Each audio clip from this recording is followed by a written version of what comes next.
Okay, thank you everyone for joining. It is 6:35 p.m. on June 17th. I'm Renee Daly, Chair of the Industrial Development Commission, and I am calling today's meeting to order. On the line from the IDC is Michael Toole, Anthony Kolatichek, Sandy Olerhead, and I feel like I'm missing somebody, but I do not believe so. This evening's meeting is specifically an information session about the marijuana bylaw and overlay project that the IDC has been working on for just over a year. We will have, as part of the presentation today, I'll take about the first 20 minutes just to review really just some basic information about where we are in the process, what we've done up to this point, and then we'll turn it over to a panel discussion. So there are 4 folks who are joining us this evening, and I want to thank them, now as well as I'll thank them later on. But one of which is a personal friend of mine, and she's going to provide some information in respect to marijuana and what she's seen from her perspective in the medical field. And then we have 3 potential applicants that we have met with over the past year, as well as, I want to mention here that while there are 3, you'll see in the presentation that we have met with many more. These were the folks that we met with early on and just asked at that time if they would come here and share the information that they shared with us. And really, again, it's an information session. We want to provide awareness to everyone and really understand not only the process that we're looking to move forward in Norton, but what are some of the things, the challenges, the successes that we've seen within the industry as well. So with that, let me share my screen. I'm going to launch a presentation here.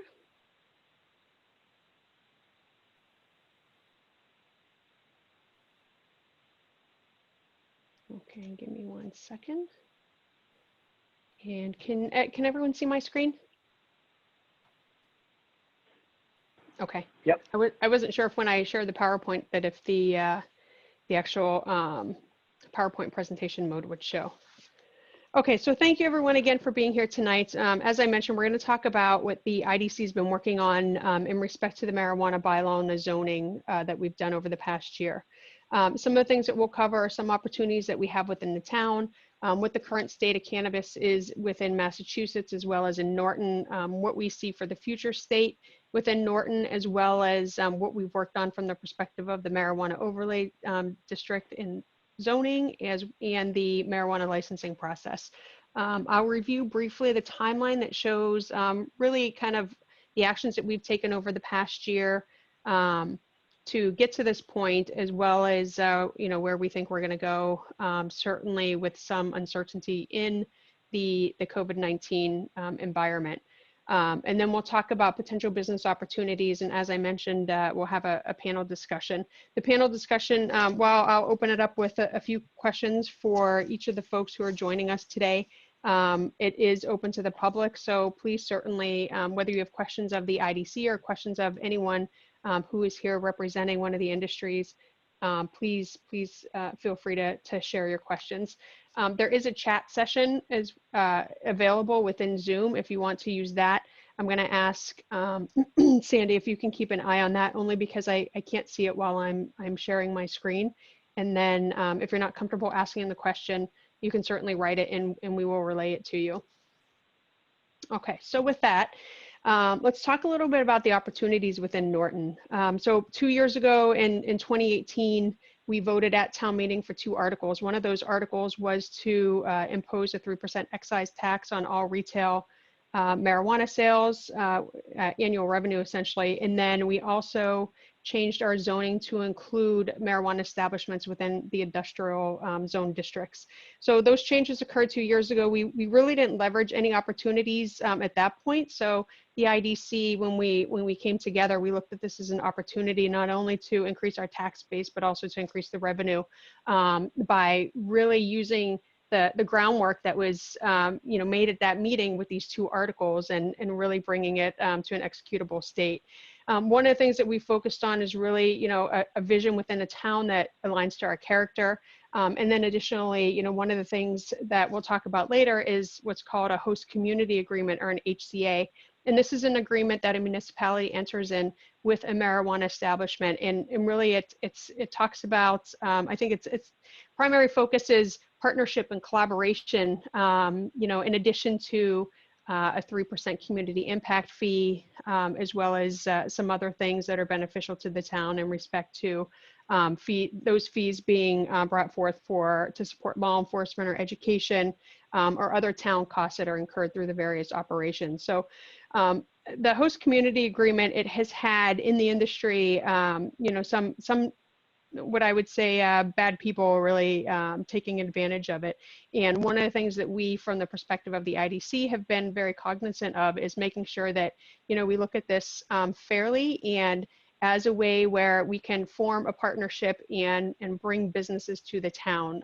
We don't want to, in some media, it's been referred to as extortion. I believe there have been charges that have been brought against certain towns or townspeople who have really stepped over the guidelines that the Cannabis Control Commission put together for this to be, again, a partnership and an agreement between the two entities. So if we think about the current state of cannabis in Massachusetts right now, you'll see on the screen there are some dates on the left that really kind of show the progression of marijuana within the state. In 2016 is really, I think, the big change that is impacting us at this point, where Massachusetts voters legalized recreational marijuana. So it really changed. It increased from medical marijuana to the adult use marijuana. And then just about 2 years later, the first 2 recreational retail dispensaries opened. We'll talk a little bit about that. It certainly, from a perspective of what was in the media, had a lot of attention around it, not only from the impact to the community from a traffic perspective, but also the revenue that it generated. In just 2 months, the state overall, from November, you'll see as on the second bullet here, from November of 2018 to January 2019, the state actually gained about $4 million in tax revenue, and that was based on the $24 million of recreational sales. So certainly was something that changed, I think, overall for the state and the communities, and us to really identify, how do we support the communities better, and how do we take advantage of these opportunities that are in front of us. The Cannabis Control Commission is the primary state regulator for marijuana within the state, not only from the marijuana establishments, but also the medical treatment centers. There is a very extensive licensing process. There are some things that we have done as well from a municipal perspective, in addition to what the state requires. But you'll see on here that, what I mentioned earlier about the host community agreement, it is a requirement in order for an establishment to get a license. So it's, essentially what this does is it allows the state to know that, hey, the town and the business have really talked about this and have entered into a partnership, and they can move forward and trying to secure a license. In respect to what's around us right now, there's a lot of information on cannabis across Massachusetts. You can go to the CCC site and see where some of the locations are. You can pretty much Google things and it'll pop up, but we focused really on what was near us. So of course, most of us, I'm sure, have heard about the Mansfield dispensary that was approved in June of 2019. That's going to go near the, oh Jesus, I'm forgetting the White's Bakery. White's Bakery and Buffalo Wild Wings up near the Mansfield Crossing commercial area. Additionally, Franklin has had a cultivation product manufacturer facility for quite some time, and then at the end of last year in September, they approved a dispensary. I believe that dispensary may be open, but I'm not sure, and I couldn't find it yesterday when I was looking for it. But just recently, just last month, Attleboro opened its first retail dispensary as well. So a neighboring town, 2 neighboring towns, one who will open soon, and the other one who has opened just last month. One of the things too that we'll talk about, there has been some recent legislation and discussion, of course, on marijuana delivery and specifically social consumption establishments. It is something that is in our bylaw now. We'll talk about it from the perspective of the IDC. We did not make any changes in this. It is still something that we have in the bylaw to not be allowed within our zoning districts. Just quickly, I wanted to show the visual of the approved licenses by county, and I want to make mention that these are approved licenses. You'll see in the upper right, we just show kind of over time from almost 6-month time period, the increase in the licenses month over month. But additionally, down in the bottom left, one of the things that we wanted to highlight was within our county, who is actually authorized to commence operations. So in Fall River, there are 2 companies, both with 3 licenses. They both have a retail license, cultivation, and a product manufacturer. And then Attleboro, as we mentioned, has a retailer, and Somerset also has 1 retailer. If we think about where we are right now within Norton, so our marijuana bylaws existing, we have one that is titled Registered Medical Marijuana Dispensary. I'll refer to it throughout this presentation as Medical Marijuana Treatment Center, or MTC. That's the current language and the language that we have updated within the bylaw that is up for approval at a future town meeting. We also have within our bylaws a marijuana establishment definition. It's based primarily off of the Cannabis Control Commission definition through the MGL. So that's a reference there, and you'll see that was added as part of the meeting from May of 2018. Additionally, as I mentioned, the industrial district special permit required and site plan approval. That's what we voted on at that same meeting to allow marijuana establishments within our industrial zoned areas. A couple of things when the IDC got together and we started talking about, how do we start leveraging these opportunities of what we voted, what the town voted, and essentially said, hey, let's get some business in here. A couple of things that we found is that within the bylaws, while we had this bylaw on the MTC, the medical side, the bylaw didn't include any requirements for permitting marijuana establishments. We didn't have any guidelines on what to consider within the zoning or how it impacted the town's character. So those are pretty big gaps. While the regulations from the state, allow and give the planning board some direction, we really felt that there were items that were missing. So what we wanted to do was get in front of that. We essentially did a complete rewrite of that particular bylaw for that article, so that we accounted not only for the medical treatment centers, but also the marijuana establishments. Additionally, in the bylaw that's existing, it specifies this 1,000-foot buffer.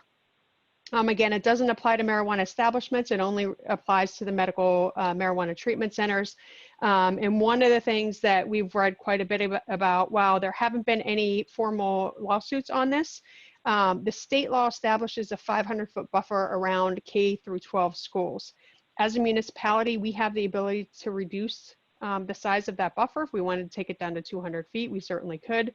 But there's some unclear discussion about whether or not the increase of those buffer zones or identifying other things such as parks are legally permissible.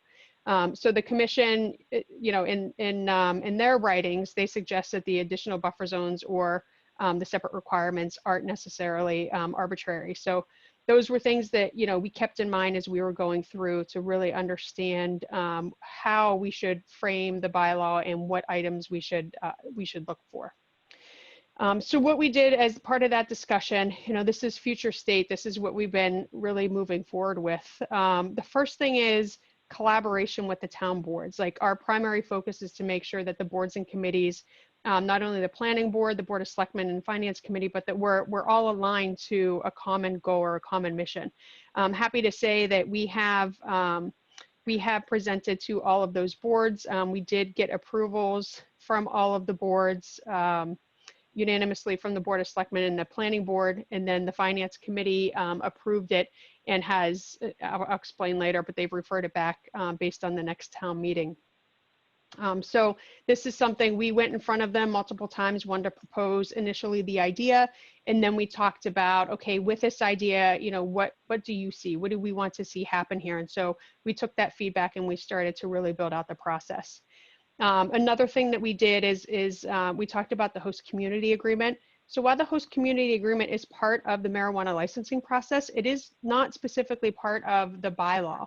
It does mention that the HCA has to be entered upon, and from state requirements, a business cannot apply for a special permit until they have the HCA in place and the license approved from the state. So there are some procedures there. But similarly with the HCA, we went out and we asked for input.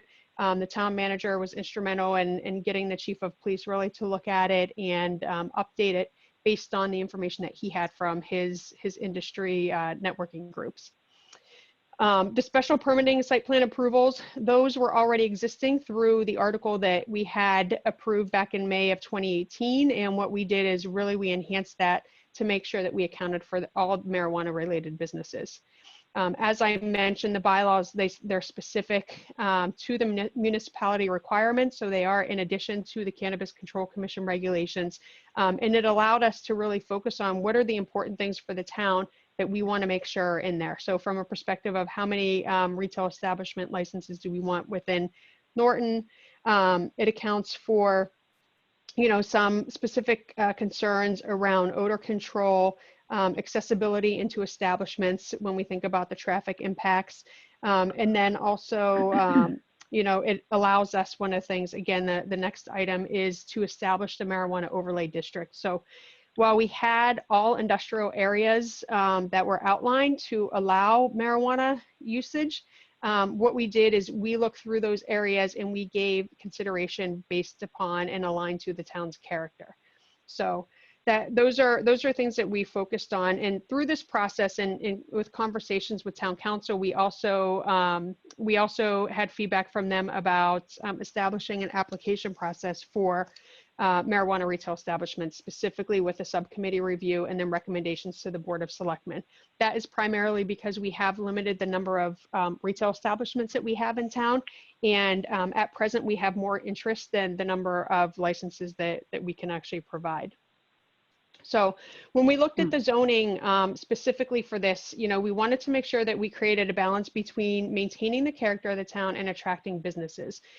We've heard in certain areas that Norton is not a business-friendly town. We have not received that feedback from folks. We've had some business owners to the IDC and have not received that feedback from them. It's certainly, you know, there are things that are difficult within the town that we have identified as well, and we hope to, you know, partner with other groups within the town to make that easier. But, you know, those were a primary focus. So we looked at the existing industrial zones that had been outlined for marijuana establishments as well as MTCs. We also looked at existing commercial and village commercial zone districts because really, you know, what this is it's an economic project. It's not necessarily a zoning project. While it has zoning implications, we wanted to focus on, you know, this is commercial. So rather than just limiting it to industrial, we wanted to make sure we were, again, being business friendly to say, look, we have these commercial properties. This is it's a retail industry, it's a commercial industry. Let's see how we can make that happen. And so the group over many, many months in very long meetings and some heated discussions, we evaluated individual parcels for suitability. We looked not only at what were residential neighborhoods, but how the traffics were, where were schools, and then we took into account the rehabilitation center that we have in the middle of town. So just quickly, I want to talk about, I want to wrap up here in a couple minutes, but I want to talk about the licensing process. So this is a process that it is not required by the state, but that Norton has put in place. We are almost at the point where we will have this entire, and I say just the entire process from the town of Norton side, that we'll have the process ready to go and up and running. When we think about the licensing process, so one thing you'll see here, it starts at the application process. The application process is specific to retail establishments only. This is a group, a subcommittee that was put together so that we could essentially open up applications or perform a request for information. So anyone who's interested in operating in the town of Norton would submit certain criteria and documentation to us for review, and then we would evaluate those and have discussions on those and potentially meet with the applicants for further discussion. Based on that, the subcommittee would then provide a recommendation to the Board of Selectmen. The Board of Selectmen have the ability as the executive body to enter into the host community agreement with the establishments or the MTCs. Depending upon how many people actually apply to operate within the town of Norton from a retail perspective would obviously dictate, the recommendations coming from the committee, the subcommittee there. Once that HCA is signed and ready to go, that allows the applicant to begin the license process with the state. As I mentioned earlier, that signed HCA has to be available to even start that process. So I won't go over all of these things, but I really want to focus on one of the things that many people have talked about and have been part of our conversations have been related to the zoning. Like, where is it going to go? Is it going to go in my backyard, or is it going to go across the street, or in the Roach Brothers Plaza has been talked about many times, just because of the changes that are occurring there, as well as other places close to some of the exits. So what we wanted to show here was just when the HCAs are being discussed, one of the things that will happen is that the applicant will have to hold an outreach meeting. It is required by the state.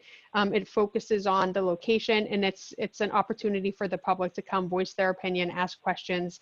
And from a perspective of an IDC member, we would certainly be interested to see what the views are of the residents in the town.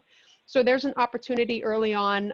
Additionally, as you continue through the process in the town, once a provisional license is granted, the applicant can then apply for the site plan approval or the special permit process. So that process also, as part of the special permitting process, there is notification to abutters, as well as the public hearings, and those are open to all. And some of you may be familiar with that because as part of our process for the zoning changes, we also had to go in front of a public hearing with the planning board and review the bylaw as well as the zoning areas. So that process takes place. The special permit can be granted with conditions, and that's some of the information that we talked about, not only at the public hearing, but with the planning board, based upon some of the concerns that come from residents and what the authority is of that permitting committee. And then once that is in place, the hope is that the operations commence, and that's one of our retail licenses that is executed at that time. Excuse me. So just quickly, I want to show the timeline. There's quite a bit of information here. I have the video. I have to move around a little bit. As I mentioned, we highlighted 2 years ago at the annual town meeting what articles we as a town approved, and the IDC about a year later started to have some serious discussions on how do we bring that business, that industry into Norton as new opportunities. So you'll see here, and I'll talk about this. This is when we met with our first retail dispensary applicant, and then it moves on, and we met with some other applicants. We met with some cultivators.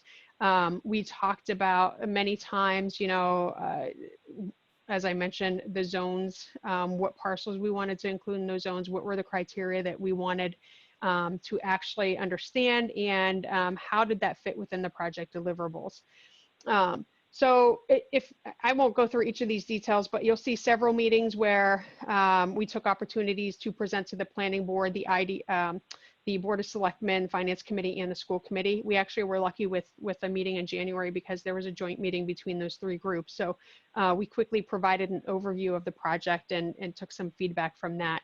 But it wasn't until March where we really honed in on the bylaw and had more detailed conversations with the planning board and the Board of Selectmen. And then, as I mentioned, recently we went in front of the planning board. We had the public hearings in May. They did recommend the articles to the annual town meeting. The Board of Selectmen also approved the host community agreement shortly before then, and then the Board of Selectmen recommended the articles as well just last week at a meeting. So the Finance Committee, I mentioned, the Finance Committee was just a few days ago. When we had the discussion, there have been some variables because of COVID-19 that the Board of Selectmen either needed answers from town council or just had additional questions that we wanted to be comfortable with. One of the things that you'll see here is, while we have always been shooting for the Springtown meeting, which initially was, I believe, May 18th, It was rescheduled to June 27th. You'll see here in red that we did indicate that it's actually going to be a date in the future to be determined at the next, what we anticipate the next annual town meeting. And I say that so that just the folks on the line and anyone who may be watching this recording later understand that while these articles, they will appear on the warrant for the meeting in 2 weeks, the Finance Committee have referred them back to committee. And the reason that we did that is because with the current environment, we don't want to bring such a controversial issue in front of the town and ask people to come to not only show their support or show, you know, their, what's the word I want? Their, not disagreements, but somebody help me out with the word. I'm drawing a blank. Or don't help me out with the word, and I'm going to think about it in a second. But show their opposition. Yes, thank you. Opposition to this. So, you know, having mentioned that, we will do over the next week and a half, we will provide further information through social media and some other channels, just to let people know that while these are on the warrant, we are not planning to move them. We do not want to have more people at the town meeting than needed. We really have focused the warrant to be on budget items, things that need to be approved to ensure that the town and the schools can continue operating in this environment. So with that being said, just real quickly, I want to highlight the folks who have been interested and that we've talked to up to this point. So I mentioned potential business opportunities. You know, when we talk about marijuana establishments, there are many things that we could talk about, whether a cultivator or a grow facility where they're actually growing the cannabis. You also have a product manufacturer where they are making or packaging the cannabis. And additionally, I'm going to skip down to the bottom one, but the marijuana transporter. And that's, think of it like a distribution center, right? Like where a warehouse is set up, it takes in a bunch of product and it distributes it to many different retailers. And then we have the marijuana retailer, which everybody, you know, it's commonly referred to as a pot shop. But it is a retail establishment that is licensed through the state that can operate within the town. So if we look at the number of interested parties, we've had a couple folks who have been interested in cultivation. We are fortunate today to have one on the line to talk to us and just provide us with some information. Like in all of these, again, the folks who are here today, we had lengthy conversations with them, a lot of questions, really learned a lot, and really appreciate their time today and partnering with us just to get more information out. There's an asterisk on this particular one, and I want to mention it because while it's not something that the IDC was moving forward with, it was an interesting concept. We had a gentleman who had approached us and was interested in coming to Norton, had actually identified a property, and he was looking for a cultivation, but also a social consumption business. And his model was a farm to table bed and breakfast. So really people would come to stay. He would have like an acre of an area where he was cultivating cannabis, and then they would come in and they would make different foods and things on site, you know, with the folks staying. So we all thought it was a really great concept, but at the same time, we didn't feel like Norton was the place for it at this time. So, but I mentioned it because it was something interesting that we had not heard of. And then additionally, we have two folks here from the retail side of the house. One, as I mentioned, was the first person that we spoke with, and then another one, a very different business model. So wanted to have an opportunity to speak to both of them as well. Okay, so with that, I'd like to move into the panel discussion.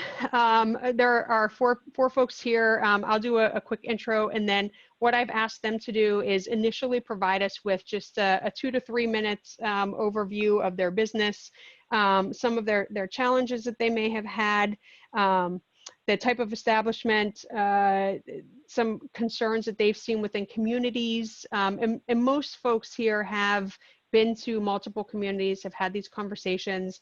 You know, we're really just a stop on their path as well. But, you know, and then we'll get into some of the question and answer. So just quickly, I'll go through the list and ask them to provide an overview, and then and we'll move into more of a panel discussion. As I mentioned earlier, Lauren Harney is on the line. She's a registered nurse and has her Bachelor of Science in Nursing. For transparency, I think I mentioned that she is a personal friend of mine. She has actually taught me a lot about the industry, the changes in the industry, how people are benefiting from the adult use establishments. Lauren has quite a bit of experience in the medical world. She is a certified wound ostomy nurse. Sorry, Lauren, I always mess up that word, as well as a member of the American Cannabis Nurses Association. And she's been working with trauma and acute care surgery in a level 1 trauma hospital in Boston for over 10 years. And while she, I don't think, can see the screen, what she doesn't know is I brought in a little picture to show she's somewhat famous. Lauren, while she's been on the front lines of the COVID crisis, over the past several months, she was also on the front lines during the Boston Marathon bombing. And Sports Illustrated actually came to town, and they had about 3,000 people who got together, and Lauren was in the picture. And so I scanned it in today, and you can see her there. While she's not showing on video, we have somewhat of an image of what she looks like. So Lauren, thank you again for joining us. I know it's a favor to me, but I thought you had a lot of valuable information that the folks in Norton would appreciate. Thanks. Thank you very much. Wow. Yeah, that was something else. That whole scenario with that picture was awesome. It was the whole Boston Marathon really kind of put everything into light as far as really recognizing the PTSD component of how it just has sprinkled throughout everybody that was involved in that, and came to head basically as to how people were managing the PTSD. And I really only knew of it through dealing with my patients. We're a level 1 trauma hospital, so we treat a multicultural patients, and a lot of them have history with drug use. I mean, that's just the bottom line. And what they do to manage their anxiety, and let's just throw the PTSD in there along with other stuff, was the use of cannabis. So, and that being said, it was like I had it was right in the forefront of me, as to why and what the benefits were. And when you deal with a trauma patient that has not only physical trauma but also mental trauma, it's very, very hard to pinpoint what is the most problematic issue. And pain certainly is one of them, but there's also mental pain too that's involved with this that kind of trigger things. And what we found out through the course of actually coming from the marathon was the fact that, sometimes we would create monsters, providing them with the opiates that they needed, thinking that was the best thing. And when ultimately come to find out with the history of use of cannabis, that was really the only thing that was working for them. And so once we collectively in our trauma service have found that, let's back off on the opiates and let them do their thing. And this is just right on the cusp is when medical marijuana was actually being legal, when people could actually get a license to go to a dispensary. We really took we had a huge pulse on that, and it did work. There was something about it that they would get off all of their opiates, and they would just go back to what they knew. They knew that would calm them down. And that was the thing that we were like, aha, this is amazing. So part of that introduction to all of that came we got a huge amount of funding for the use of trying to battle the addiction component to it. And unfortunately, though, because we got the money, it was like $85 million to help fund the addiction component to it. We could not provide any of that to the services of providing these patients a medical license because it was at the federal level. So that was kind of a big bummer there. And there was a lot of vets that we were dealing with too. And they didn't want to get their medical license because they were afraid that was going to trigger something within the federal government that might actually be detrimental to their overall care and funding, et cetera. So it was a catch-22. It was really a caveat. And to the point where, again, those that were benefiting from cannabis had to go to the street. And if not, they would try to find a way that as far as getting, their cannabis. And ultimately what has happened though, because of the way they've been distributing the license to go to these dispensaries, is that they do have a sliding scale, and they do have a what they call a stipend that they can actually give to patients in order to get the license. So that has been working amazing for some of these patients that I have not seen before in my career working on our trauma service, that they've been able to actually get off of the Percocets and the other opiates, and actually just, working with the cannabis that's doing wonders for them.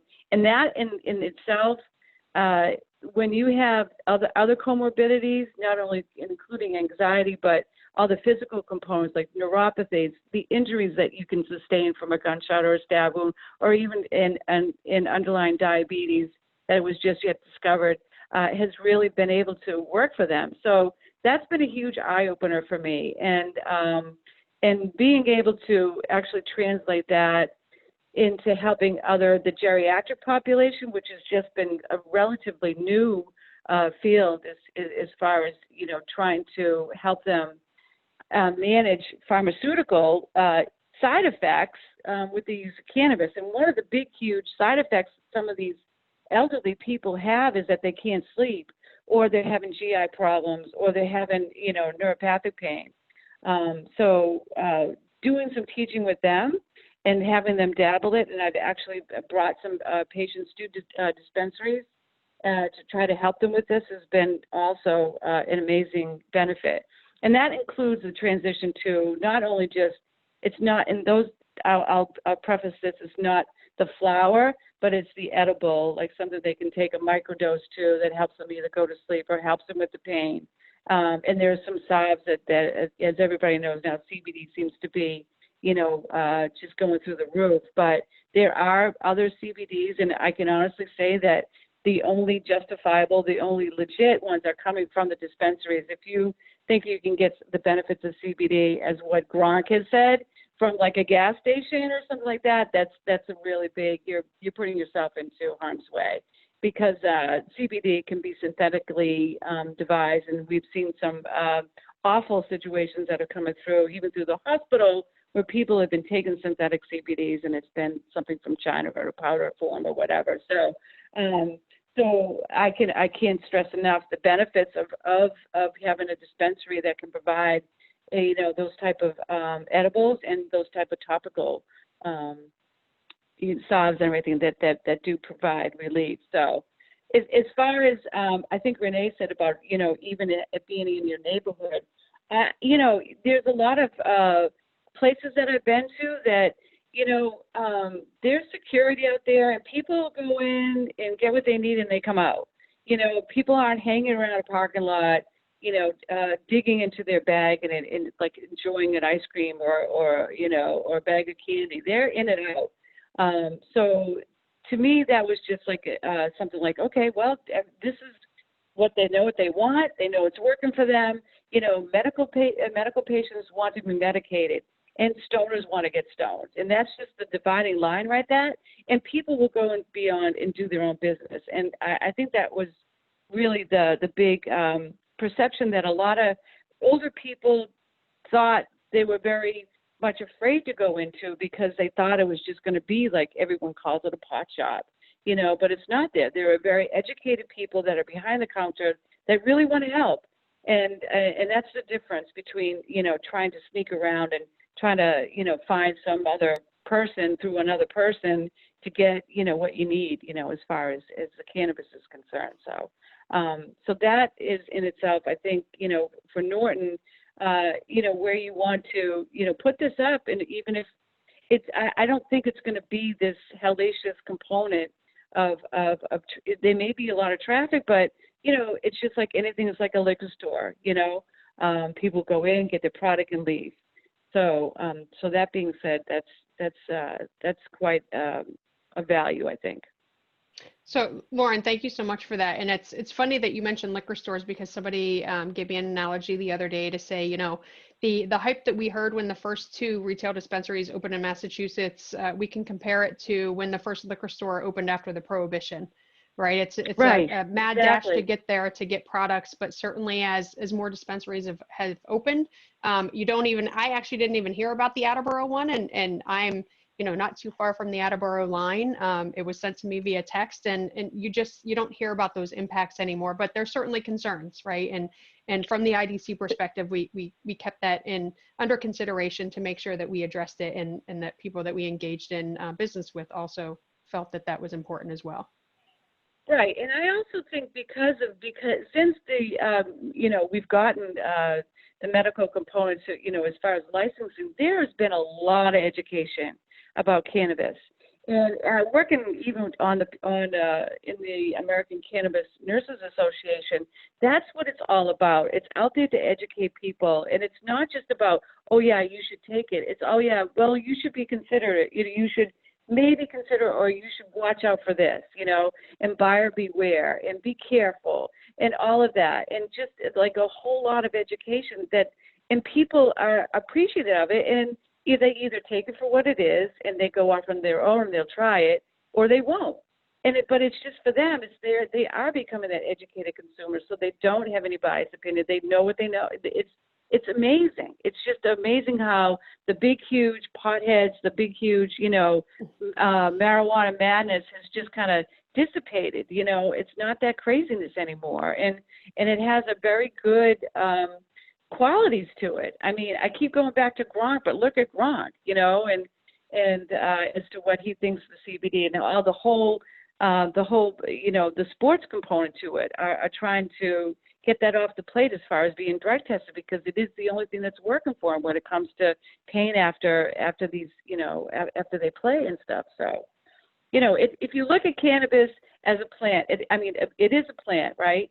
It has over 100 properties that could be contributed to that matches to your own anticannabinoids, and so it's like, if you look at it that way, for alcohol, you get alcohol from potatoes, corn, and grain, to make the same, what you want is the best flavor, and it's the same thing as anything else. So if everybody kind of looks at it that way, it's not this dangerous kind of a component that, the THC is what's going to knock everybody over.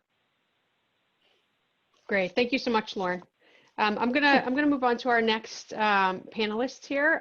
Michelle Rosen is on the line. She is the owner of RosenBuds, and Michelle was actually the first person that the IDC spoke with in our search for information, and she was incredibly informative. I think if I remember correctly, it may have been an hour and a half that we actually took up of your time, but you provided us with a lot of insight. So if you could provide this group with some insight, that would be certainly appreciated. Thank you. Thank you for having me. My name is Michelle Rosen, as she said, and I'm part of RosenBuds, and it's a family business. It's me, my husband, Robert, and my son, Robbie. And hopefully my daughter, Tessie, will slide in there one day. But we're all about the family small business and keeping it user-friendly as far as the community, and making sure that we're not a nuisance, we're not an eyesore, we're not problematic. We're there to help the community in any way we can. As you can see, this is a rendering we had done for another property that we were going after. And I had Renee show this because I wanted you to see, I know there's a lot of concerns on what it would look like. You would know from this building what this was unless you walked inside, because it's part of the rules that there cannot be any paraphernalia on the outside of the walls. So unless you were to walk in the building, you would have no idea. And that is one thing that's really important for everyone to know. So I know there was some talk at the last meeting about how, well, all the children seeing it and all the, what if there's a daycare nearby or buses following it? They're not going to have any idea what's in that building unless a parent tells them or an adult tells them, because they wouldn't know.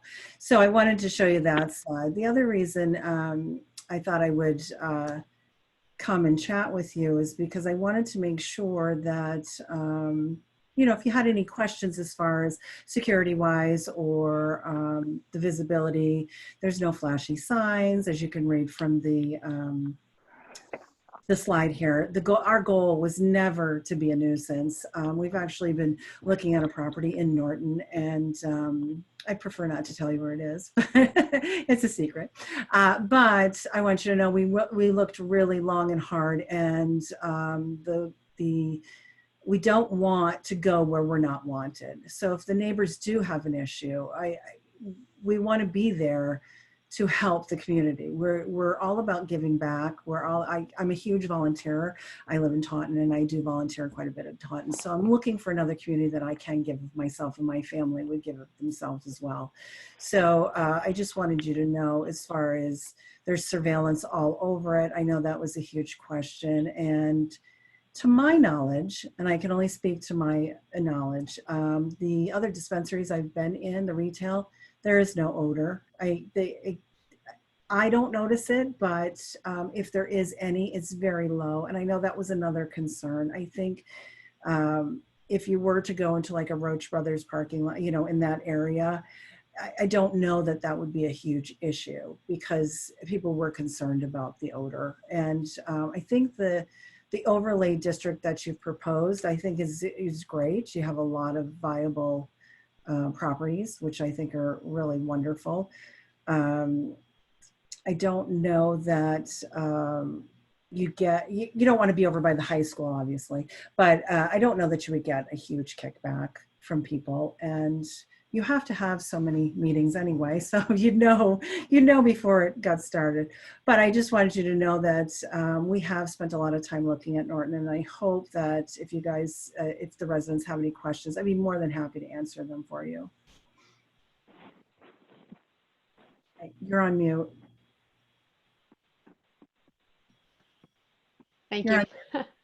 Usually my headset tells me when I'm on mute, but it didn't that time. Thank you so much. I just wanted to add to that too. One of the things that I remember vividly from our first conversation with you is that you said that you had been driving around town. And so you had the map in front of you with the industrial zones.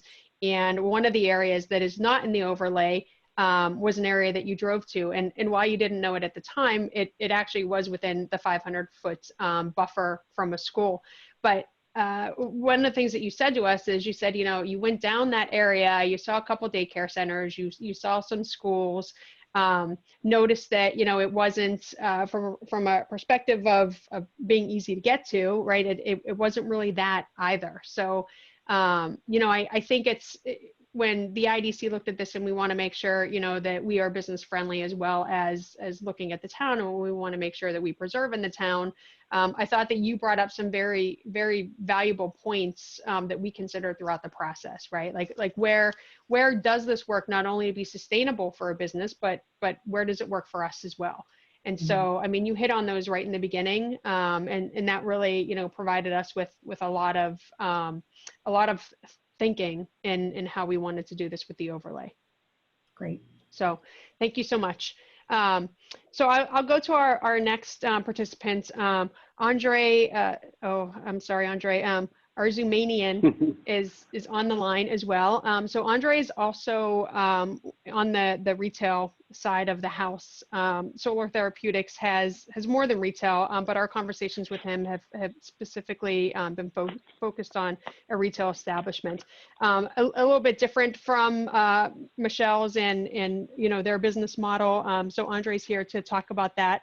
And again, Andre and I believe, Andre, one of your colleagues came to the IDC and provided us with quite a bit of information and a really good presentation. So I'm looking forward to hearing more about that here. Thank you so much, Renee. That's right. Yeah, we actually attended with myself, my Chief Executive Officer, and our Chief of Security. Almost a half a year ago. How time flies. Before I jump in here, I just want to give Renee and the rest of the team at the IDC kudos for really running a thorough process for this opportunity for the town. I think that obviously it's an emerging industry, and there's a lot of moving parts and a lot of regulation, a lot to consider. But we see a large number of municipalities that kind of run the gamut. But I have to be 100% transparent and sincere when I say that what they're doing is really representing the town's interest and the local community's interest in running a thorough process. So kudos to you, Renee, for running it. A little bit about our organization. So my name is Andre Arzumanian. I head community and business development at Solar Therapeutics. Solar Therapeutics is a vertically integrated operator that is headquartered in the Commonwealth. So we were founded in the Commonwealth of Massachusetts, and today it's the only state that we operate in. We have a state-of-the-art, nearly 100,000 square foot cultivation facility in the town of Somerset. And in addition to that, we are operating a growing network of retail dispensaries. Our first flagship location is actually also located at our headquarters in Somerset. Our second one is slated to come online within the next couple of months in Seekonk, Massachusetts. And we're actively looking to partner with municipalities throughout the Commonwealth for our third location. A couple of quick points about our organization. So we're actually a legacy operator. When we started in the industry almost 3 years ago, we actually started as a medical marijuana operator, and so have sort of watched the industry evolve in the Commonwealth and to where it is today, where it's now almost two industries, where we have a medical side and the adult use side.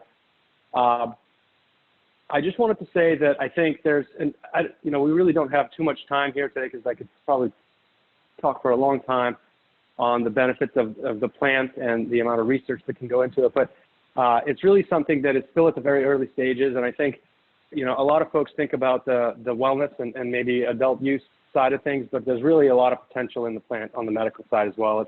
I think so many world-class universities, including Harvard and MIT, are putting dollars and researchers to work to research the hundreds of incredible compounds that help people with physical pain and mental pain, and really have the opportunity to transform lives for people. Another thing I just want to mention about our organization, we are very much a bootstrapped organization. Today we're kind of in growth phase, but originally actually started with a small number of local investors, most of whom are medical doctors. And so that's another thing that I like to bring up. Renee, I'll go through your list here and see if I can go through these very quickly, but I think ideally I'd love to be able to leave some time for everybody that's attending to be able to ask some questions. But so, as Renee mentioned, we are pursuing an adult use retail location in Norton. The benefit of being a medical operator as well is we can actually do both. We can do adult use as well as a medical dispensary in town. And there are many benefits that come with a medical operation, like reduced costs for patients, for example, different types of products that are maybe more, therapeutically focused for folks. In terms of the challenges that we've seen in the 3 years that we've been operating in the state, there are always challenges in our industry. I think the biggest one in the very beginning is just around stigma. 3 years ago, nobody wanted to talk to anybody talking about cannabis. And I think I'm really excited to say that it seems like that's changing very quickly, just because of the education that's out there and the opportunity that the businesses present to the local communities. In addition to the stigma, it's a highly regulated, kind of very overly compliant industry. So there's a tremendous amount of effort and capital and know-how and experience that goes into kind of starting in the industry, but also on a daily basis of actually operating, a compliant operation and business in a highly regulated industry.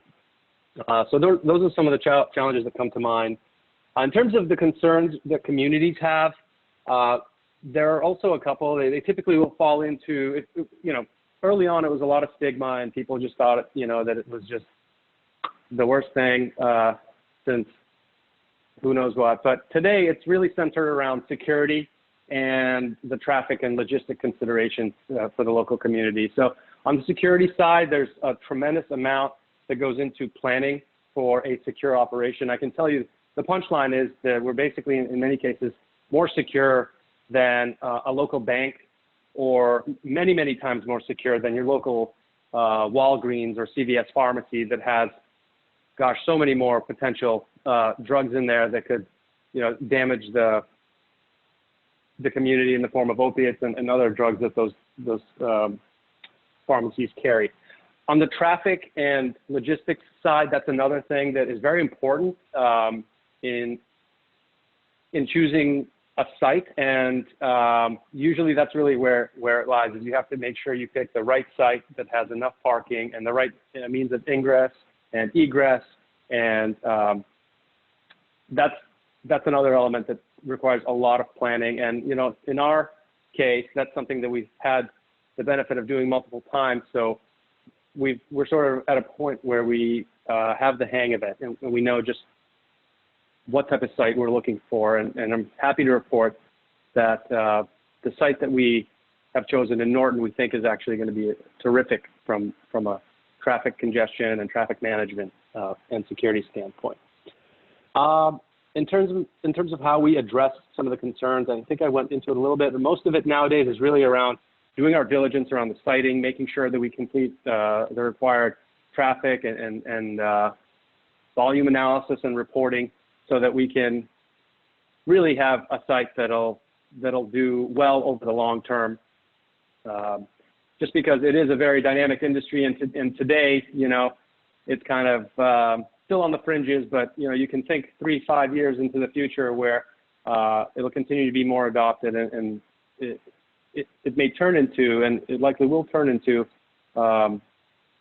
something that is no different than your local, wine store or something like that. In terms of, maybe to close out, in terms of how we support the communities that we partner with, this is something that we take very, very seriously. In fact, I would say this is one of the most important determinants of long-term success. I think that's one of the things that we've done really well in Norton. I think, Renee, we started talking to you guys and working with you guys towards the end of last year, and all throughout the process, it's really been a two-way conversation, trying to understand your priorities and what's driving your decisions and concerns that you and your community have, and how we can work together to eliminate the risk and really have a long-term partnership that can result in a mutually beneficial relationship. So in terms of the value proposition that we bring to the communities in which we have the benefit of operating in, we think about them across a number of dimensions. The first one, of course, is jobs. We're talking about dozens of full and part-time jobs that we can offer local residents in the neighboring community. There are explicit monetary benefits that go to the municipality, so in the form of the community impact fee, but there are also donations that we make as part of our commitment in the host community agreement, where tens of thousands of dollars of donations that we make to drug education programs and local kind of rehabilitation programs. Another consideration is just some of the economic development in the area. It takes a lot to go into a neighborhood, and we invest hundreds of thousands, if not millions of dollars into the physical build out and renovation, and then we just employ so many local folks across different vendors and different service folks. So there's just a tremendous amount of economic activity just before we can even get opened up. So that's a big one. Another one to consider is a control. So this is something that, again, we take very seriously. We work, kind of go out of our way to work with the local community to understand the concerns that each department may have, and work in unison to devise a set of plans that kind of meets everybody's objectives. So that gives your local community, or at least the departments, the level of control that they're looking for, whether that's the police department or the fire department. In terms of responsibility, this is another really important thing for us. So we very much like to consider ourselves a citizen first in the Commonwealth of Massachusetts, and a responsible corporate citizen second. And so really, as I mentioned, have the benefit of being able to point to our proven track record in the industry. Everyone from our executive team to our board of directors and a lot of our investors are folks that have been in business before, continue to be in business, and continue to succeed, and do really well. So that's another element to consider. And the final one is quality product. And actually, I didn't get a chance to talk about this at all, but one way that Solar Therapeutics stands out is we are the nation's first sustainable cannabis producer. And that basically means that we are using the cutting edge of technology. We're at the cutting edge of technology when it comes to the production and manufacture of cannabis and cannabis products. The industry is a tremendous energy hog, and we employ some of the latest and most cutting edge technology to reduce our carbon footprint in the production process. And that results in some terrific products and with a sustainable and carbon-friendly footprint. And so that's another benefit of having solar therapeutics in the community. These are shots, thank you, Renee. These are some shots from our flagship dispensary in Somerset. As you can see, the experience that we're going after is a high-end boutique. This is not your bodega, sketchy, dark store. You can almost liken it to a high-end jewelry store because that's, we're in the industry for the long term, and we believe that over time, that's kind of where the industry will go, is the folks that can continue to deliver an exceptional customer experience, an exceptional product with consistency and value and price are going to win over the long term. And so we're absolutely positioned to be a long-term player in the Commonwealth and hopefully beyond. Great. Thank you so much, Andre. I really appreciate it. And I'm going to move on to our last participant. Edward Phipps is on the line. Edward is the CEO of Casco Botanicals. He was actually the last person that we spoke to in respect to cultivation. And Edward, I think that you are on mute. Let me unmute you here. There it is. Okay, there you go. If you want to share your experiences and information about cultivation with the group, that would be fantastic. Yeah, absolutely. So I am Edward Phipps. I am the founder and CEO of Casco Botanical. Casco Botanical is a cultivation, manufacturing, and beverage company and operating in Maine's medical marijuana space. We've been operating up here for approximately 7 years. We have a 5,000 square foot facility, cultivation and manufacturing facility in Casco, a 10,000 square foot cultivation facility in Sanford, and now a beverage plant in Portland, Maine. Our focus is to create high quality, clean cannabis products that are clean, meaning free from pesticides, fungicides, chemicals. We use soil ecology and microbiology to feed our plants, mimicking, the natural way plants grow outdoors. It's efficient, it's effective, it's organic. We also focus on creating unique products. Although we do produce potent THC products, we also focus on the other cannabinoids, incorporating things like CBD to create more of a mixed ratio, mixed spectrum, providing a spectrum of options of variety for consumers, for a spectrum of experiences. And although we've been very successful in Maine's medical marijuana space, our aim has always been to go back to Massachusetts. Most of the partners at Casco Botanical are from Massachusetts originally, and we sincerely want to go back to our home state and bring everything we built and learned and bring it back to Massachusetts. We have been looking for location in Massachusetts for quite some time. Norton is certainly one of the prospects there. Renee's been great with informing us of what's going on and been very welcoming and done a great job of trying to bridge the gap between the town's wants and needs and what we're looking for as well. That has led to some of the challenges, not necessarily Norton yet, but one of the biggest challenges we faced is finding a location, finding a place that is within zoning, that is that meets all the requirements that we are looking for and the town is looking for. Another one of the biggest struggles that we've had is, I shouldn't say struggles, but it's a challenge, is alleviating some of the misconceptions and stigmas. Usually people have an idea of what it may mean to have a cultivation facility in town. Odor, of course, is always a concern, security, traffic, and the reality is if a cultivation and manufacturing facility is properly engineered, maintained, and operated, it is virtually discreet. Odor is very easily dealt with through just proper engineering, carbon filtration, sealing the rooms, maintaining that filtration system. We've had a great track record up in Maine. One of our facilities, the facility in Casco, we are right next to a motel. We're right next to some residents.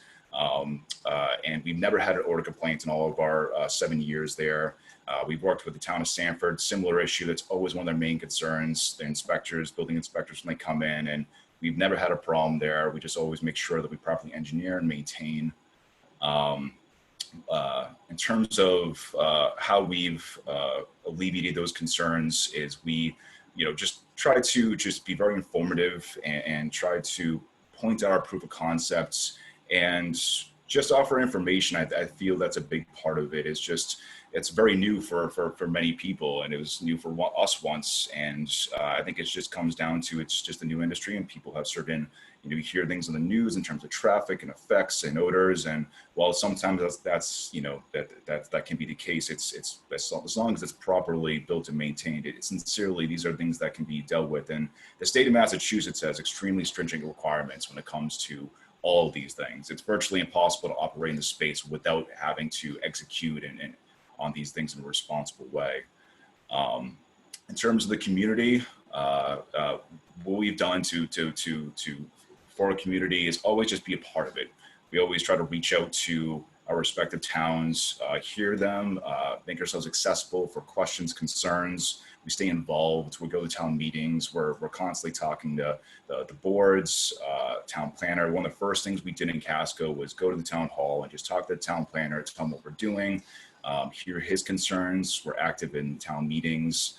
I was invited to be on the planning board for that up in Casco. No longer am, but that was really helpful for me to understand what Casco wanted and what they expected and what they prefer on a town level, and ensure that we're able to accommodate that, which is super important. Like the gentleman said from Solar Therapeutics, it's mutually beneficial relationships is super important to us too. That's how you make these things work. We want our success to be proportional to the town's success, and want to make sure that our presence is not an intrusive one, it's an invisible one, and that's always been our focus.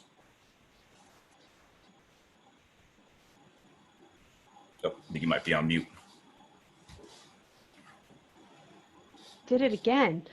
I'm not used to being on mute for the meeting, so maybe that's why. I just said thank you so much. Really appreciate the information that you shared. And, one of the things that I want to just to highlight here is what you said about the odor. I mean, that has been brought up in a couple of our conversations from not only the meetings that we've had with the planning board, but also meetings that we've had with the residents as well. And, we've gone back, the IDC has gone back to town council a couple times to talk about, are there more controls that we could put in the bylaw? Are there things we can do in the HCA? Because we do have some provisions within the HCA as well. And so it's nice to hear that. And, one of my latest conversations, and I don't think that you coined it this way, but one of my latest conversations with town council was around the closed HVAC systems. I know you mentioned making sure that it's sealed, the areas are sealed, and I think that's a huge benefit. And what you've shared with us, I think that's really what we, from a perspective of a community, needs to look for too. So I appreciate you sharing that with everyone. Yeah, of course. If I could just maybe add to that, that's one of the things the town of Sanford has learned and adapted to really well. Their inspectors, when they go in, they always look to make sure every room is sealed properly, because that's the first enemy. Ambient air being able to escape out of the room. Make sure the HVAC systems are closed. Nothing's being exhausted outside. If it is, which usually does not have to, we don't operate that way. Some prefer to do it, that it's always done through carbon filtration, making sure that carbon filtration system is maintained, replacing the filters, replacing the system, the carbon filtration on a periodic basis, staying ahead of the problems instead of behind it. And as long as the companies are doing that, it really can be controlled very easily, proper engineering and maintenance. Great, thank you so much. So in the interest of time, I know I said that I was going to ask some questions, but I really want an opportunity for the folks who have joined from the town to be able to ask questions. I do want to say just beforehand, I know there were some conversations in here during the session about some sites that folks had been looking at. I just want to clarify that these folks are here because we asked them to help share the message and increase awareness. We have not entered into any agreements with anyone at this point. We are still in the process of finishing what I would call the final process for the town of Norton to start undertaking, and that's going to hopefully come to come to completion soon. And then, you know, as I mentioned, we still have some time in respect to what we do as a town at town meeting when these bylaws are presented. So I just wanted to say that, but again, please, if anyone has any questions, I will switch the screen here just so you can see the names. Again, Lauren is still on, as well as Michelle, Andre, and Edward, and appreciate anything that you want to ask. Maureen, I see that you've unmuted yourself. If you'd like to go first. I have. Thank you for the opportunity. First, Lauren, I want you to know that I too am a registered nurse. I have my doctorate in nursing practice, and I've been working at the state, local, and national level on population health and community health. And that's really the perspective we're coming from. I don't think anyone, since we passed the legalization, has concerns about the value of both and even recreational marijuana. So I think that the concerns that are coming, that I'm hearing from the community, are not around that. They're really around the impact of the facilities on the community. And Lauren, you may know that of the 14 counties in Massachusetts, Bristol County is the 13th for worst public health and health outcomes. And I represent a community of the Kingsbury Hill Condo Association, which is 40 units of primarily older adults. And we're closely in an area where there are 2 other communities with older adults and 1 major apartment complex that is really mixed and a lot of middle and low income individuals. So we are concerned about the density issues. A little bit about retail related to traffic, but more about the cultivation and manufacture. And I'm glad that Ed would discuss the odor piece, but I would just like to share first, Renee, on your slide on Bristol County, you don't have Taunton on there, which is located in close proximity to Norton, and they have both a cultivation facility and just approved last week a retail facility on Route 138, which is direct access from Yep. Norton and off of Flint. And that information, Maureen, is not on the Cannabis Control Commission site. That's why it doesn't appear on the slide. I did look for them specifically because I thought I overlooked it after our conversation, but they're not represented there. The cultivation facility's been there for a while. So on the odor piece, we have heard from both Taunton and Milford that have cultivation facilities that the odor is a problem. And even with the carbon filtration, the closed rooms, that odor. And our question is, how do you monitor that? How do you wait till, say it does escape, do you wait till the community raises a concern and then check? Or do you have a monitoring system and set up standards that could be checked intermittently by health agency representatives or the building inspector? I guess that question would go to Edward. Sure, absolutely. These odor is hard to actually measure. What we do though to stay ahead of it is making sure that we're replacing the system much before that it's required to be replaced. So with the carbon filtration, you have these actual carbon filters, and typically the recommendation is to replace them every year. We replace ours every 6 months to stay ahead of it. Another thing we do is we make sure that we overdo it. So we calculate how much cubic feet are in each room, and we make sure that the fans that pull the air through that carbon filtration can accommodate that carbon, cubic feet per minute. And then we ensure we double up on that. In addition to that, we put that carbon filtration system throughout our entire facility, not just the rooms where cannabis is. So you have it occurring in every single room. I can't speak to what other businesses are doing, but we found that to be incredibly effective, staying ahead of the problem versus treating the problem when it's a problem. It's preventative maintenance for us, and we've had great success doing that. I think a big part of it too is, like I said before, is just making sure that everything is properly sealed, making sure that the cultivation rooms aren't too close to any exits, that there's buffers in between those, so that if a door is opened and another door is opened, suddenly that ambient air is escaping all of a sudden. That's another way we try to stay ahead of it as well. But how do you react if the community indeed, despite and this is what's been happening in Taunton and Milford, that you get the community citizens identifying that they do smell an odor. How do you react to that? If we've never had to, but if I were to, if we ever got a complaint, I would check every single part of our system, and honestly and very simply, well, the first thing I would do is make sure, actually check the ceiling of the rooms, making sure that over time, that through degradation, we haven't had any holes develop or anything of the sort. But then I would increase the amount of carbon filtration that is added. It would be a thorough inspection of the facility, find out where there may be any holes in the problem, and likely starting additional carbon filtration. You know, it's for us, it's a simple engineering of, okay, how much cubic feet do we need to be scrubbing in terms of the air? And if that's not enough, then we need to install more of it. Like I said, that may seem like a too easy of a solution, but luckily for us, we've always stayed ahead of it to never have that problem. But that would be my reaction to it. And then from there, taking steps beyond that is not just assuming that fixes the problem, but staying in contact with those who have made the complaints, making sure that we have solved the problem, making contact so they know that we are actively working to solve the problem. I think bridging that gap is super important. That's, to us, a big part of being a part of the community and not just hearing a complaint and dealing with it and never hearing from us again. Question to you would be, why wouldn't you include in the community agreement that if there is a manufacturing cultivation facility, that they would have to ensure so many filters in their building, and that these filters be replaced every 3 to 6 months? Why would you not write that into the host community agreement?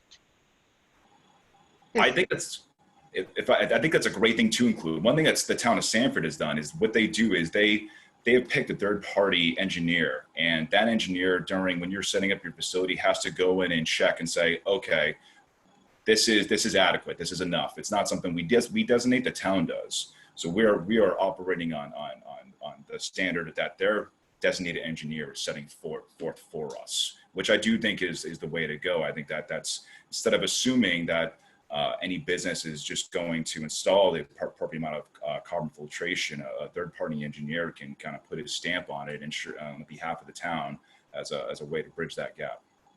So Renee, as representatives of a densely populated area of Norton, I would like to request that be included in the host community agreement, that a requirement for the number of filters and the frequency by which they must be changed. So we do a proactive approach rather than a reactive approach. I can bring that back to the IDC and we can have the discussion and present something to the board. Okay, and then in terms of transparency, we've heard two presentations from 3, sounds like retail facilities, and 1 cultivation facility. And since we heard that they're all checking out Norton, in terms of transparency, shouldn't the citizens know how many retail versus cultivation and manufacturing the town is considering? The town at this point has not received any official documentation from any of the folks that we've talked to, which is why we listed them as potential business opportunities. So in respect to the numbers, the only thing that I can comment on is that we have the limitation of 2 retail facilities within the town of Norton. So, and no limitation on cultivation and manufacture facility? There are no limitations required by the state.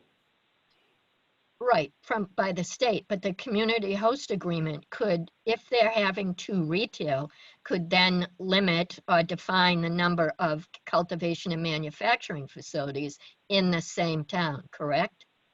We could. We don't feel that that's necessary. Well, I would like to suggest that it is necessary, because having 2, say you have 2 retail facilities, and despite the traffic's in and out, if you check with the facilities and communities in Massachusetts that have these facilities, they see marked increases in their volume of traffic, especially if they're located right off a major highway. That's one. So if you have that issue, and then the odor could be an issue, I think it would be appropriate for the community host agreement to define, if we're having 2 retail, identifying how many possible cultivation and manufacturing facilities you could have. So Again- Maureen, that's, and I understand your concern, that's not part of the host community agreement. The host community agreement is the agreement that the Board of Selectmen enter into with a potential applicant. The bylaw specific to the retail establishments, this is an economic development project. If the board were approached by multiple cultivation facilities and we looked at that collectively to say, we don't think that location is appropriate. I don't think that that's a fair thing to do for any business. We wouldn't tell a grocery store, well, we have 3 in here already, we don't want any more.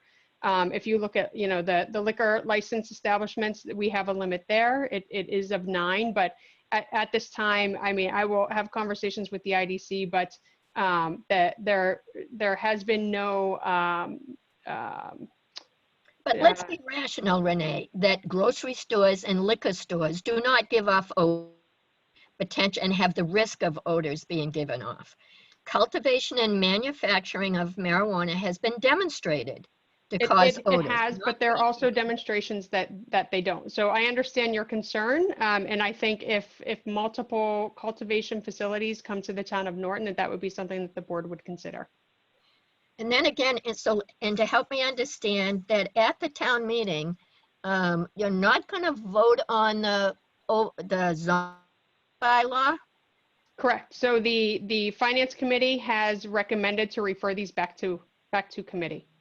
So it will not be on the warrant for this town meeting? It appears on the warrant with a recommendation to go back to committee.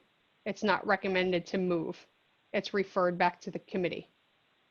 Because I think it's very important to the community representatives that we know if it is going to be votable. And again, the timing of the COVID piece, and we have people who might want to go to the town meeting, but it being outside, it will be an issue. So you're pretty sure that it's not going to come up for a vote. So Maureen, the only way, based on town council's guidance, right? Town council's guidance is that the finance committee refers this back to committee. What that does is it puts it back with the planning board with the ability for us to bring those articles to the next town meeting. The purpose of that is so that we don't, as a town, incur the costs of having public hearings and notifying abutters again, which specifically in the case of this zoning article, we had to notify 1,500 abutters.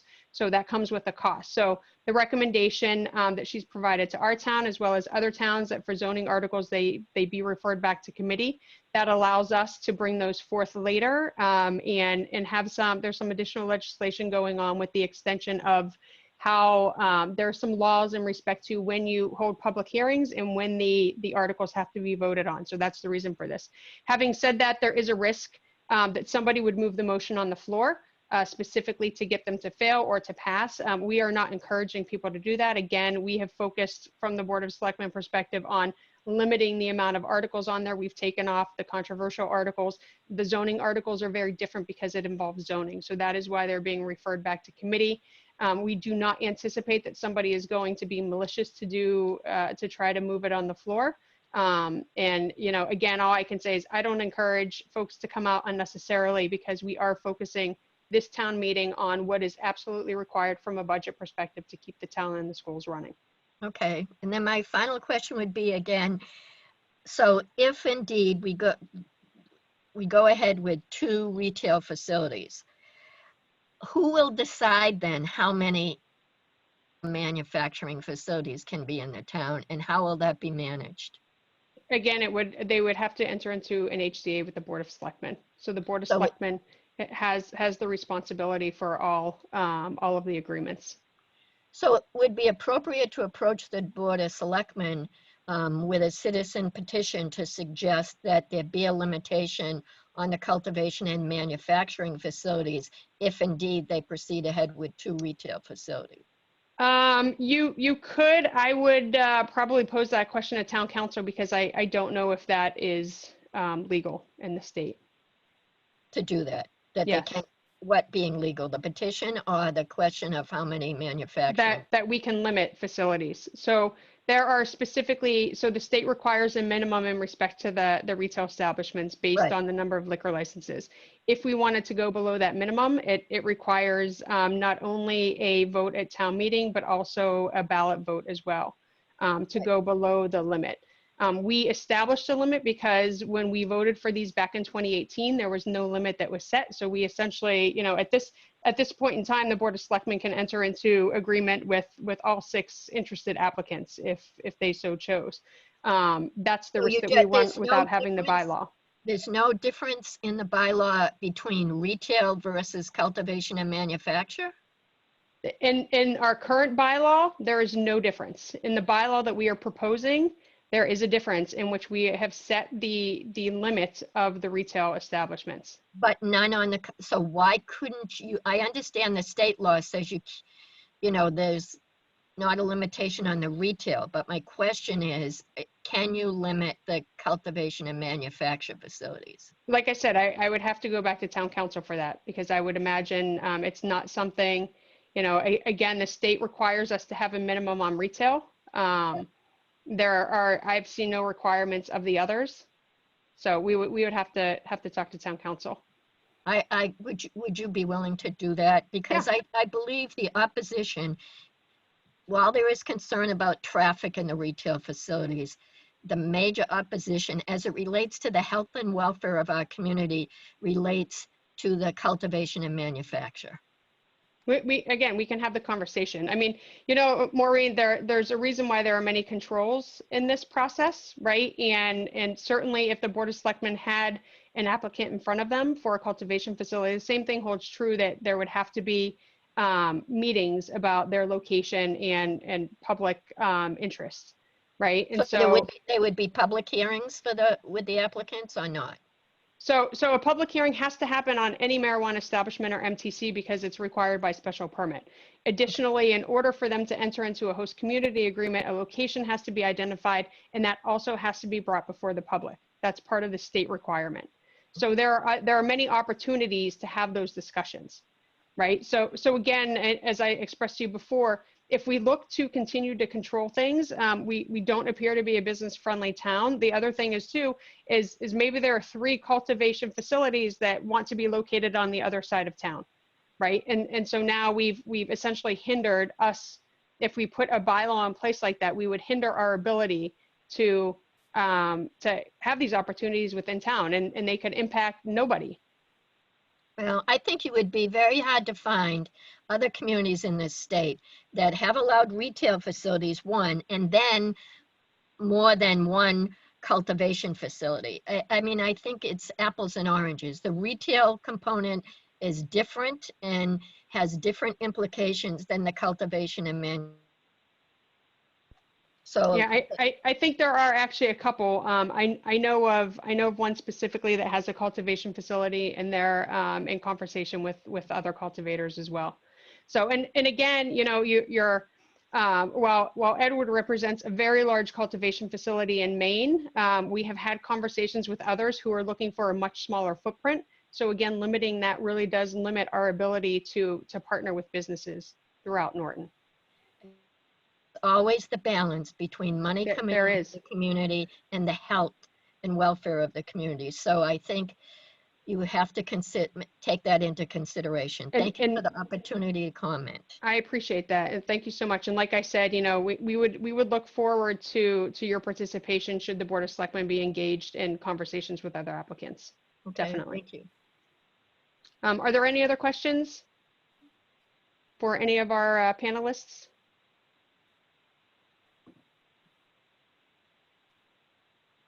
Okay, I just have one question. Andre, when you were talking and you had mentioned, and you mentioned this when you spoke to the Board of Selectmen, you know, we have repeatedly, depending upon the locations, had conversations with residents about the traffic concerns.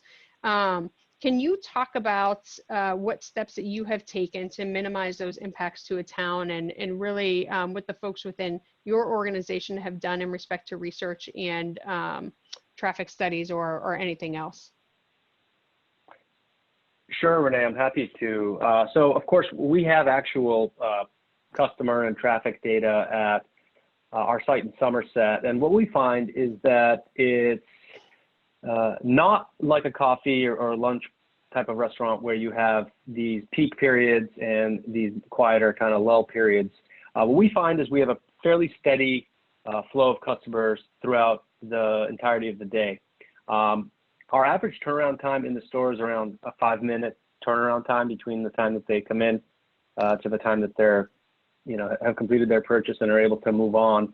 And so typically we find that, and there are precedents in place for this that we find even in zoning ordinances around the ratio of parking spots that you need based on use to square footage of the store.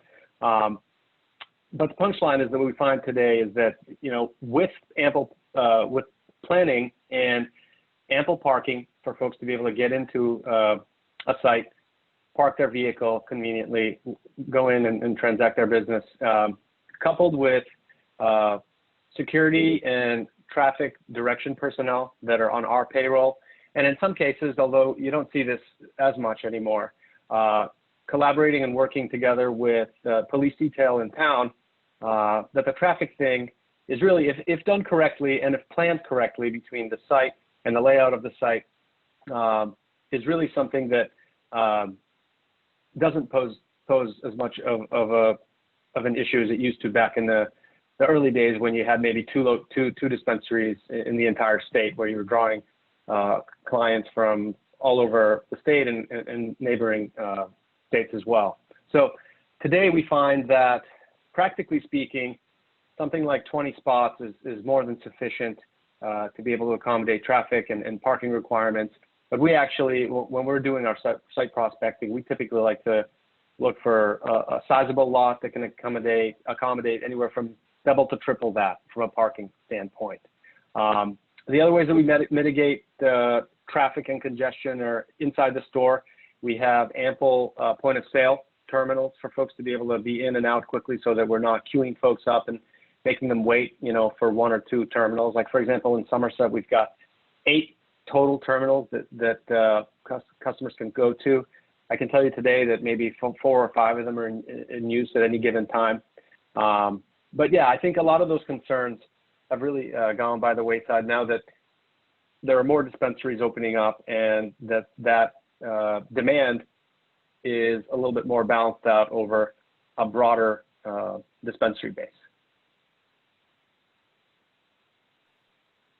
Great, thank you. Really appreciate that. And I know, as part of the discussion that we had months ago, I think that was right around the time that Mansfield had approved the location, and we talked quite, I don't want to say long, but certainly had some detailed conversation about the congestion that was already in that area, and similarly how that can happen here with some of our various areas and as development continues. So I appreciate that.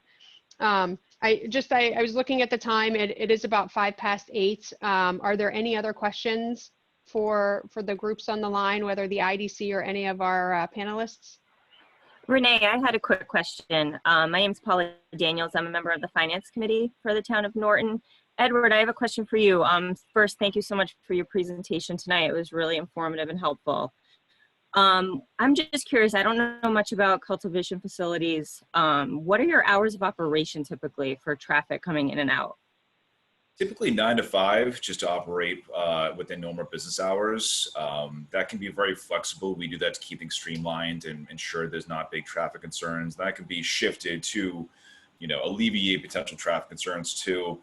There's no need to be at the facility 24/7.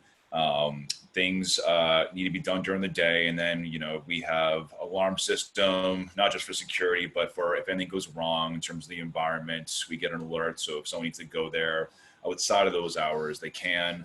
But for both of our facilities, we do 9 to 5. And again, that can be shifted a few hours in either direction if it would help alleviate concerns. Obviously, if everyone's going to 9 to 5, that can be a problem some places. Thank you. Of course. Hey, Edward, I'm going to piggyback on that. In respect to your largest facility, how many trucks and what type of trucks do you typically have going in and out on a daily basis?